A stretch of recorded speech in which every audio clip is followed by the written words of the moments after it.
आप सभी को मेरा नमस्कार। मैं प्रवीण सोनी अपने YouTube चैनल पर आप सभी का स्वागत करता हूं और आज की इस वीडियो में हम बात करेंगे HPSC पीजीटी कंप्यूटर साइंस के बारे में।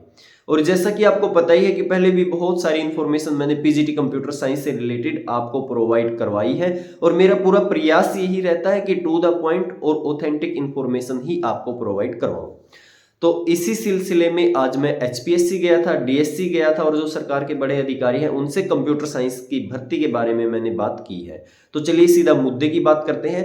आज सबसे पहले मैं एचपीएससी गया था और वहां की जो पीजीटी ब्रांच है, वहां के जो अधिकारी हैं, उनसे मैंने सबसे पहले यही पूछा था कि जो पीजीटी कंप्यूटर साइंस का एग्जाम होना था उस पर क्या अपडेट है, कहां तक उसकी प्रक्रिया आगे बढ़ी है। तो उन्होंने मुझे बहुत अच्छे से यही बताया है कि अभी एचपीएससी में अभी हाल में पीजीटी कंप्यूटर साइंस पर कोई भी बात नहीं चल रही है, कोई भी प्रक्रिया यहां पर इसके संबंध में नहीं चल रही है और ना ही हमारा ऐसा अधिकार क्षेत्र है कि हम इस पे कोई निर्णय लें और खुद से किसी का एग्जाम हम इसके संबंध में करवाएं। तो फिर मैंने उनसे पूछा कि फिर ये अधिकार क्षेत्र किन का आता है, कौन ये बताएगा कि एग्जाम कब करवाना है। तो उन्होंने मुझे कहा कि या तो डीएससी या हरियाणा सरकार जैसा हमें आदेश देगी उस हिसाब से हम तुरंत एग्जाम करवा लेंगे। तो फिर मैंने उनसे पूछा कि क्या इस संबंध में आपकी डीएससी या हरियाणा सरकार से कोई मीटिंग हुई है, और हुई है तो उन्होंने क्या कहा है। तो उन्होंने मुझे यही बताया कि हमने हाल ही में डीएससी से क्लैरिफिकेशन को मांग लिया है कि हमें बताए कि हमने ये भर्ती प्रक्रिया कैसे आगे बढ़ानी है और जैसे उनका आदेश, जैसे उनके इंस्ट्रक्शन हमारे पास आते हैं उस हिसाब से हम भर्ती को करवा लेंगे। तो फिर मैंने उनसे पूछा जी आप मुझे ये भी बता दीजिए कि क्या इस भर्ती में बीटेक शामिल होगी आपके हिसाब से या नहीं होगी। तो उन्होंने मुझे यही कहा कि कोर्ट का ऑर्डर आप सबके सामने और हम इस पे कोई भी टिप्पणी नहीं कर सकते और ना ही कोई हम ऐसा डिसीजन ले सकते हैं। हम तो यही चाहते हैं कि पेपर सबका हो, सभी जो भी बच्चे हैं वो उससे सफर कर रहे हैं, जो भी बच्चे हैं उनका एग्जाम लिया जाए, हम तो यही चाहते हैं। तो फिर मैंने उनसे एक लास्ट क्वेश्चन ये पूछा कि जी आप ये बता दीजिए कि हम ये मान के चले कि अगले 1 महीने के अंदर पीजीटी कंप्यूटर साइंस का एग्जाम हो जाएगा। तो उन्होंने मुझे साफ किया है कि नहीं, 1 महीने में ये संभव नहीं लग रहा और ये बहुत ज्यादा मुश्किल है कि 1 महीने में कोई भी कंप्यूटर साइंस का एग्जाम पीजीटी का एचपीएससी करवाएगी। तो वहां से मुझे ये इंफॉर्मेशन मिली और उसके बाद मैं गया डीएससी में। और डीएससी में जो इसके अधिकारी है जिनके अंडर ये मामला आ रहा है उनका आपको पता ही है। तो उनसे मैंने क्वेश्चन यही किया कि जी एचपीएससी पीजीटी कंप्यूटर साइंस की जो भर्ती आनी थी, जो एग्जाम होना था, उस पर क्या अपडेट है। तो उन्होंने मुझसे ही क्वेश्चन कर लिया और उनका क्वेश्चन ये था कि आप ये बताएं कि आपकी मास्टर डिग्री है या आपकी बीटेक है। तो वहां पर मैं समझ गया कि अगर मैंने मास्टर डिग्री बता दी तो ये कहेंगे जी ठीक है, बीटेक को बाहर करके हम एग्जाम करवा रहे हैं। और अगर मैंने बीटेक की बात की कि मेरी बीटेक है तो ये कहेंगे हाँ हम सबको शामिल कर रहे हैं और एग्जाम करवा रहे हैं। तो फिर मैंने उनसे रिक्वेस्ट की जी बीटेक को भी छोड़िए, मास्टर को भी छोड़िए, आप बिल्कुल निष्पक्ष रूप से मुझे ये बता दीजिए, ये सिचुएशन मुझे बताइए कि क्या इसका एग्जाम अभी होना है और होना है तो किन किन का होना है, क्या बीटेक शामिल होगी या फिर मास्टर का एग्जाम होगा।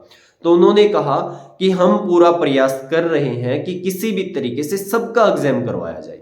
तो फिर मैंने उनको कहा कि जी कोर्ट के ऑर्डर का, जो कोर्ट का ऑर्डर आया है उसमें तो ये लिखा हुआ है कि मास्टर और इसके इक्विवेलेंट होगी, तो क्या इसमें बीटेक को हम मान के चलें। तो उन्होंने कहा कि कोर्ट के ऑर्डर के हिसाब से तो नहीं, लेकिन हम पूरा प्रयास कर रहे हैं कि बीटेक को इस भर्ती प्रक्रिया में शामिल किया जाए। तो फिर मैंने उनसे पूछा कि ये फिर कैसे संभव है। तो उन्होंने कहा हमारे पास कुछ ऐसे प्रूफ है और हम इसको साबित कर देंगे, कोर्ट के अंदर हमारी टीम साबित कर देगी। तो मैंने उनसे ये भी कहा जी जब कोर्ट में साबित करने का समय था तब आपने ये कह दिया कि एनसीटी का अलग है और हमारे रूल अलग है। तो उन्होंने कहा कि बीती बातों को हम नहीं जानते, लेकिन हम इतना जानते कि हमारे पास ऐसी चीजें हैं कि हम साबित कर देंगे कि बीटेक को इसमें शामिल किया जाए और हमारे जो रूल है, जो 2012-14 के जो भी रूल हैं उनके हिसाब से हम बिल्कुल सही हैं और हमने अपने रूल बहुत सोच समझ के बनाए हैं, हम उनमें गलत नहीं है और ये हम कोर्ट में साबित कर देंगे और सबका ही एग्जाम करवाएंगे। तो फिर मैंने उनसे कहा जी क्या कोई ऐसी टीम बनी है कि बाहर ऐसी चर्चाएं हैं कि आपकी टीम बन चुकी है और आप कोर्ट के अंदर अपनी जो प्रेजेंटेशन है वो देने वाले हैं। तो उन्होंने मुझे ये कहा कि बाहर कुछ भी बातें चल रही हो हम नहीं जानते, लेकिन अभी तक तो हमारी कोई टीम नहीं बनी है, लेकिन हाँ जल्द ही हमारे जो एक्सपर्ट है इस पर डिसीजन ले लेंगे और जैसा ही होगा कोर्ट के अंदर करके हम एग्जाम करवा लेंगे। तो फिर मैंने उनसे ये भी कहा जी ये प्रोसेस तो लंबी हो सकती है। तो उन्होंने कहा कि कोर्ट का मामला है और कोर्ट में हम अपना पक्ष बहुत मजबूती से रखेंगे और हम चाहते हैं कि एग्जाम सबका हो। हालांकि मैंने उनको बीच में ये भी कहा था जी मैं मास्टर हूं, मुझे कोई दिक्कत नहीं है बीटेक से, और मुझे बताएं कि बीटेक शामिल हो सकती है या नहीं हो सकती। तो उन्होंने ये कहा कि हम तो पूरा प्रयास कर रहे हैं कि सबका ही एग्जाम हो और बीटेक को इस भर्ती में शामिल किया जाए। उन्होंने डीएससी ने ये कहा है। और फिर मैंने उनसे पूछा कि क्या हम महीना मान के चलें, तो उन्होंने कहा महीना तो शायद नहीं, लेकिन कोशिश कर रहे हैं जल्दी इसका एग्जाम हम कंडक्ट करवाएं, जल्दी ही हम कोर्ट से परमिशन लेके आए। तो ऐसी जानकारी मुझे डीएससी और एचपीएससी से आज मिली है।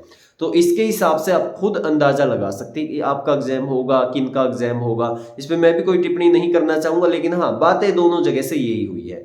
और एक थोड़ा सा इनफॉर्मल मैं आपको बताना चाहूंगा कि दोनों ही एजेंसी का ये कहना है कि बीटेक के पक्ष में काफी सारी बातें वो कर रहे हैं, और उनका यही है कि किसी भी बच्चे को हम इसमें बाहर ना करें और एग्जाम हम दोनों का लें, बीटेक का भी लें और मास्टर का भी लें, और जिनकी बीएड उनका तो है ही।